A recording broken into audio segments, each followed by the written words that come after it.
Next topic है AIDS. ठीक है, AIDS stands for acquired immuno deficiency syndrome. AIDS कोई डिजीज नहीं है, ये एक सिंड्रोम है। सिंड्रोम क्या होता है? देखो डिजीज जो होती है ना, मान लो कोई भी डिजीज है, जैसे न्यूमोनिया है, अस्थमा है ना, किसी ना किसी पर्टिकुलर ऑर्गन को इन्फेक्ट करेगा। बट सिंड्रोम वो होते हैं जो एक पर्टिकुलर आपके ऑर्गन को इफेक्ट ना करके किसी भी ऑर्गन को इफेक्ट कर सकते हैं, बॉडी के किसी भी पार्ट को इन्फेक्ट कर सकते हैं। That is syndrome. कोई भी पर्सन बेचारा एड्स की वजह से नहीं मरता। ठीक है, नाम को समझने की कोशिश करो। एक्वायर्ड चैप्टर जिसमें पूरा पढ़ा हो तो उसमें दो वर्ड हम पढ़ते हैं, इनेट, दूसरा वर्ड पढ़ते हैं एक्वायर्ड। इनेट मतलब इनबोर्न, जो आपको पैदाइश से मिला।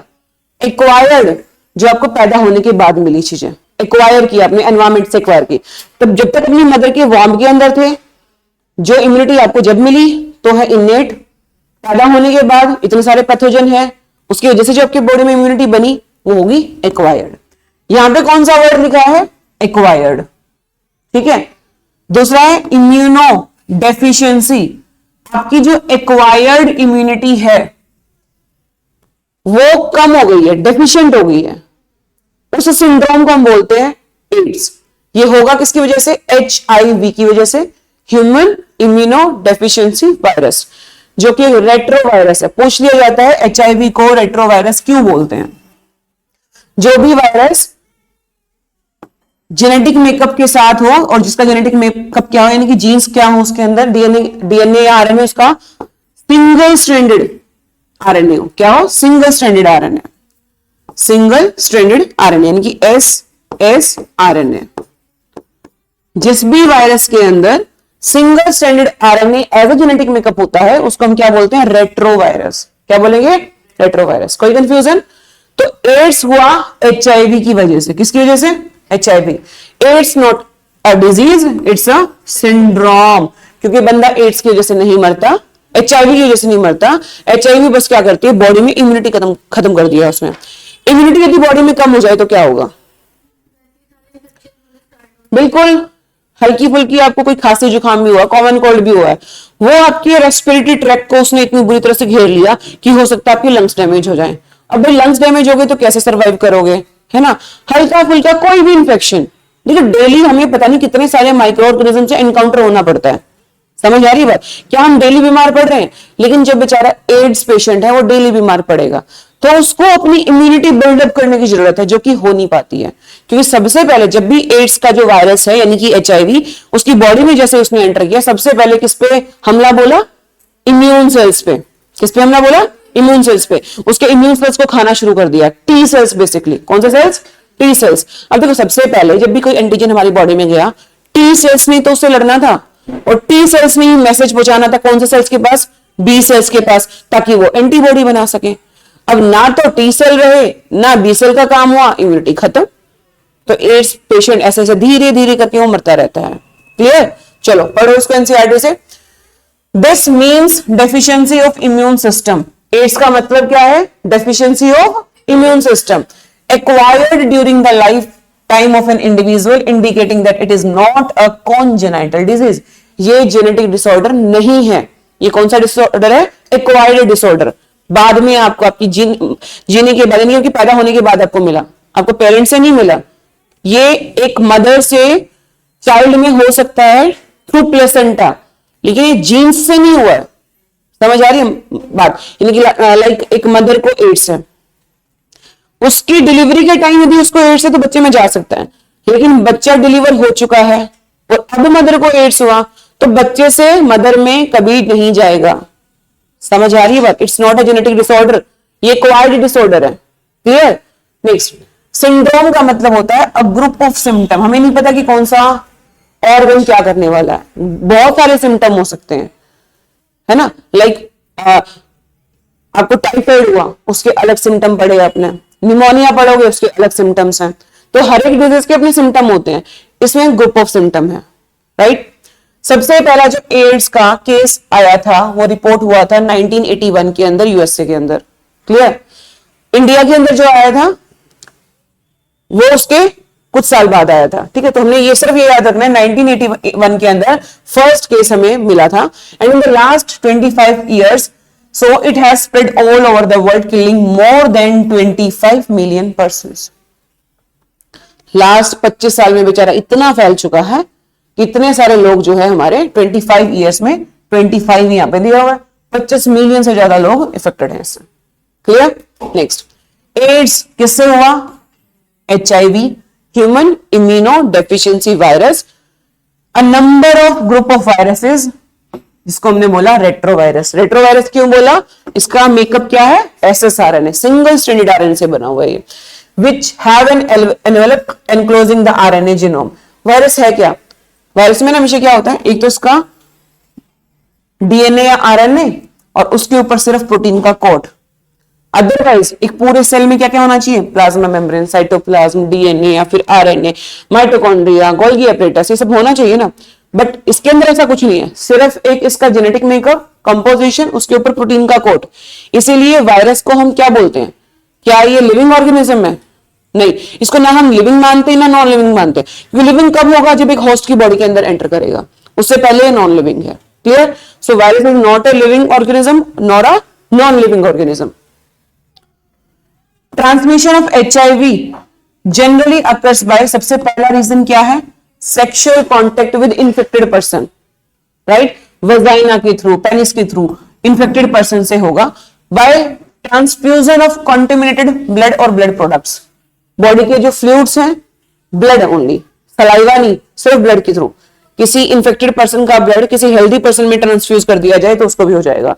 या फिर आप लेते हो ड्रग्स, एक ग्रुप बैठा हुआ है ड्रग्स लेने के लिए, एक ही सिरिंज से वो ड्रग्स ले रहा है, उनमें से एक भी पर्सन, हाँ इंट्रावीनस जो ड्रग्स होती हैं जो इंजेक्शंस के थ्रू ली जाती है, एक भी पर्सन को HIV है तो जो बैठी हुई है ना मंडली, सबको जाना है। ठीक है? नहीं, ये ब्रेस्ट फीडिंग से नहीं होता। ठीक है? ये या तो ब्लड से, शेयरिंग ऑफ नीडल से, या फिर सेक्सुअल कॉन्टेक्ट से होता है। प्लेसेंटा के थ्रू जा सकता है, डिलीवरी के थ्रू, क्योंकि ना मदर और बच्चे का ब्लड जो कांटेक्ट में आ जाता है उसके थ्रू हो सकता है। ब्लड कांटेक्ट से होगा। From infected mother to her child through placenta only, not through breast feeding. Towel use करने से, साथ खाना खाने से, किस करने से, है ना, उससे नहीं होता। क्लियर? समझ आ रही है? सलाइवा कांटेक्ट से नहीं होगा। So people who are at high risk of getting this infection includes, अब किसको ये डिजीज हो सकती है वो हमने देखना है। कौन कौन से पर्सन ज्यादा प्रोन है इस डिजीज के, वो हमने देखना है। कौन कौन होंगे प्रोन? जो मल्टीपल पार्टनर्स के कांटेक्ट में होंगे, जिनका ब्लड ट्रांसफ्यूजन जैसे डायलिसिस के थ्रू होता है उस टाइम पे ब्लड ट्रांसफ्यूज होता है, उस टाइम पे हो सकता है। तो जिनका ब्लड ट्रांसफ्यूज, या जो ड्रग अब्यूज है, ड्रग्स लेते हैं, या फिर जिनके मल्टीपल पार्टनर्स हैं, उनको ज्यादा प्रोन है इस डिजीज की, वो ज्यादा इंफेक्शियस हो सकते हैं इस डिजीज से। अब सबसे इंपॉर्टेंट इस टॉपिक के अंदर है ये तुम्हारा डायग्राम, फिगर। देखो क्या होगा इसके अंदर। रेट्रोवायरस बोला था क्योंकि इसके अंदर है सिंगल स्ट्रैंडेड RNA। क्या है? RNA प्लस है बेटा प्रोटीन का सिर्फ कोट। ठीक है? वायरस इंफेक्शन कर रहा है नॉर्मल सेल को, वायरस का क्या जाएगा? RNA। क्या जाएगा? RNA पहुंच गया। देखो समझो, RNA के साथ साथ ना इसके पास एक एंजाइम होता है जिसका नाम है रिवर्स ट्रांसक्रिप्टेज एंजाइम। क्या है? Reverse transcriptase. हमारी बॉडी में RNA नहीं है, हमारी बॉडी में है DNA। तो ये RNA पहले कन्वर्ट हो जाता है DNA में। किसमें कन्वर्ट होगा? DNA में। अब हमारे जो सेल का DNA है, हमारा जो सेल है ना, एक कोई भी न्यूक्लियस है, उसमें हमारा DNA डबल, फिर उसका डबल, फिर उसका डबल, सेल डिवीजन के थ्रू होता है। Cell division chapter 11th class में पढ़ा हो तो एक सेल की जब ग्रोथ होती है, सेल साइकिल जब चलती है तो उसका DNA डबल होता है। इस सेल के साथ क्या होगा? जो इस वायरस का जेनेटिक मटेरियल था उसका डबल होना शुरू हो जाएगा। डबल किसे होना था? हमारे DNA को, ताकि हमारे सेल्स ज्यादा बन सके, उसकी कॉपी बन सके। लेकिन हमारे सेल्स को मारना शुरू कर दिया और किसका नंबर डबल हो गया? वायरस का। अब ये वायरस पार्टिकल इतने सारे बॉडी में घूमते रहेंगे, अलग अलग तरह के इम्यून सेल्स को ही खाते रहेंगे, जिससे हमारी बॉडी के अंदर हो जाएगी इम्यूनिटी कम। समझ आ रही है बात? सो नेक्स्ट इज, इसके अंदर हमारे जो सेल्स है रेप्लीकेशन है। ये जो फिगर है ये क्या बता रही है? रेप्लिकेशन बता रही है रेट्रोवायरसेस का। रेट्रोवायरस क्या है? एचआईवी का वायरस है। क्या है ये? एचआईवी का वायरस। सर रेट्रोवायरस रेप्लिकेट करके अपना नंबर बढ़ा रहा है ताकि हमारी बॉडी के अंदर इसकी एक फौज बन जाए, एक आर्मी बन जाए रेट्रोवायरसेस की, जिससे हमें अटैक करना स्टार्ट करे। तो कोई भी वायरस, ये सिर्फ एचआईवी की बात नहीं है, कोई भी वायरस जब आपकी बॉडी में एंटर करता है ना, सबसे पहला उसका एम रहता है कि वो अपनी फौज बनाए पहले। ठीक है, कभी भी वायरस जो एंटर करेगा ना, वो बहुत कम नंबर में करेगा, पहले अपनी आर्मी बनाएगा, वो आर्मी अपना फिर एक नंबर इतना बड़ा एक्सपेंड करके फिर अटैक करना स्टार्ट करेगी आपकी बॉडी सेल्स को। ऐसा ही इसने किया। क्लियर? पढ़ना शुरू करें मैं इसको? कोई कंफ्यूजन है तो बताइए यहां तक। डन। सेक्सुअल पार्टनर ज्यादा हैं, ड्रग एडिक्ट्स हैं, जो इंट्रावीनसली ड्रग लेते हैं उनको ये ज्यादा होता है। ठीक है, उसके बाद वही मदर से, इंफेक्टेड मदर से हो सकता है बच्चे के अंदर through placenta only. HIV AIDS is not spread by mere touch, सिर्फ टच करने से, फिजिकल कांटेक्ट करने से ये डिजीज जो है फैलती नहीं है। It spreads only through body fluids, body fluid से ये स्प्रेड होगा। It is hence imperative for the physical and psychological wellbeing. देखो बेटा, किसी को एड्स हो गया ना, सोसाइटी उसको पहली बायकॉट कर देती है, ओहो शिट एड्स है, इसीलिए जिस भी पर्सन को ये बीमारी है वो बताता नहीं है। अब जब वो बताएगा नहीं, उसको क्योर नहीं मिलेगा, ठीक है, उसको अपनी एक नॉर्मल डेली लाइफ ही स्पेंड करनी पड़ेगी। इवन उसको बचाना चाहिए अपने आप को, ताकि वो अलग अलग तरह के इन्फेक्शन से अपनी बॉडी को बचा सके। सोसाइटी इसको एक्सेप्ट नहीं करती है, उसको लगता है पता नहीं क्या अछूत बीमारी होगी ना, छुआछूत की बीमारी होगी, हमें टच करने से हो जाएगी, हम उसके साथ बैठेंगे तो हो जाएगी। इवन फैमिलीज ऐसे लोगों को अपने घर से निकाल देती है, निकलो यहां से, बहुत खराब भी माना जाता है, ये तो पता नहीं क्या करके आया है, मल्टीपल पार्टनर्स होंगे, ये है वो है ना। तो वो जो साइकोलॉजिकल चीजें चल रही होती है ना एक पेशेंट के दिमाग में, है ना, डॉक्टर्स भी बोलते हैं कि आपका कॉन्फिडेंस बिल्डिंग रहेगा, आपकी जो अंदर की जीने की इच्छा रहेगी ना, तभी तक आप जी पाओगे। कई बार बीमारी का हमें नहीं पता ना, तो हम सालों जी जाते हैं, लेकिन जिस दिन पता लग गया ना, उस दिन हम मरना शुरू कर देते हैं, हमारा जो अंदर का कॉन्फिडेंस है वो गिरना शुरू हो जाता है। तो वही इस पैराग्राफ में लिखा हुआ है कि साइकोलॉजिकल वेलबींग एक पर्सन के लिए उस टाइम पे बहुत जरूरी है, एक फैमिली सपोर्ट, एक सोसाइटी सपोर्ट उस टाइम पे बहुत जरूरी है। वो सालों तक एक नॉर्मल लाइफ जी सकता है, लेकिन उसके रिलेटिव्स, उसकी सोसाइटी के साथ क्लियर। तो बाइकआउट करना शुरू कर दिया ना, तो वो अपने काम की जगह पे जा पाएगा, रहेगा कहां पे। एक पर्सन को आइसोलेट कर दो आप, मेंटली वैसे डिस्टर्ब हो जाता है, और जब आपकी मेंटल वेलबींग नहीं है तो आपकी फिजिकल वेलबींग खराब हो जाएगी। Clear? So it is important to note that HIV/AIDS is not spread by mere touch, physical contact. It spreads only through the body fluids. It is hence imperative for the physical and psychological well-being that the HIV/AIDS infected person are not isolated from the family or society. ये ध्यान रखना जरूरी है। There is always time lag between the infection and the appearance of AIDS. Incubation period सालों तक है। Question में पूछ भी लिया जाता है, 5 से 10 साल तक तो आपको पता ही नहीं लगेगा कि आपको HIV है। ठीक है, जैसे टेस्ट करा लिया, उसमें पॉजिटिव आ गया तो पता लग गया। बट इस तरह के टेस्ट डॉक्टर तभी करता है या तो एक मदर प्रेग्नेंट हो, अदरवाइज ये टेस्ट मेरली हम जाके नहीं, चलो भाई आज देखने जाते कि हम HIV पॉजिटिव है या नहीं है, ऐसे कोई नहीं जाएगा। ठीक है, कई बार क्या होता है कि आपको, बहुत सारे पेशेंट के साथ ऐसा होगा, उनको फीवर आ रहा है, वो बार बार बीमार हो रहे हैं, लेकिन डॉक्टर कभी भी ये नहीं सोच पाता कि हो सकता है एड्स हो, HIV हो। तो और आज वायरस एंटर किया है, 5 से 10 साल लग जाते हैं उसके सिम्टम आने में, तब तक बॉडी को वो खोखला कर चुका होता है, इम्यूनिटी को दबा चुका होता है। ठीक है, तो इंक्यूबेशन पीरियड एड्स का बहुत ज्यादा है। कितना है? 5 से 10 साल। और जितना टाइम एक बॉडी के अंदर एक वायरस रहेगा, वो उतना ज्यादा खराब कर चुका होगा। क्लियर? हाँ होगा, बिल्कुल होगा, सिम्टम्स नहीं शो हो रहे हैं। आजकल हमारे पास ऐसी टेक्नोलॉजी से RT-PCR की हम बात करें, वो हल्का सा भी आपकी बॉडी में वायरस है तो उसको डिटेक्ट कर लेती है। जैसे कोविड के केस में था, हम टेस्टिंग जो है बहुत सारी तरह की होती है, जैसे हम ब्लड सैंपल, यूरिन सैंपल, ये ट्रेडिशनल मेथड है।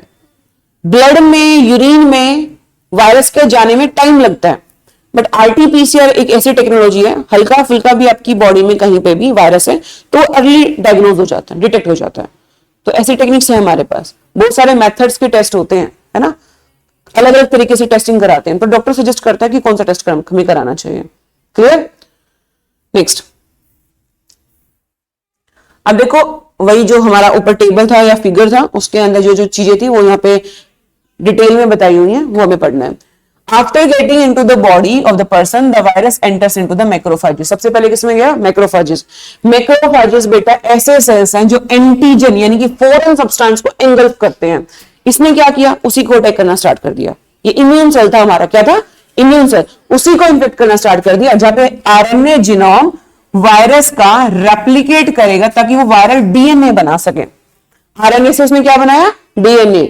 उसके खुद के पास रिवर्स ट्रांसक्रिप्टेज नाम का एंजाइम है जिससे वो अपने आरएनए को कन्वर्ट कर सकता है वायरल डीएनए में, क्योंकि डीएनए ही हमारी बॉडी में डबल हो पाएगा, हमारी बॉडी में आरएनए डबल नहीं हो सकता।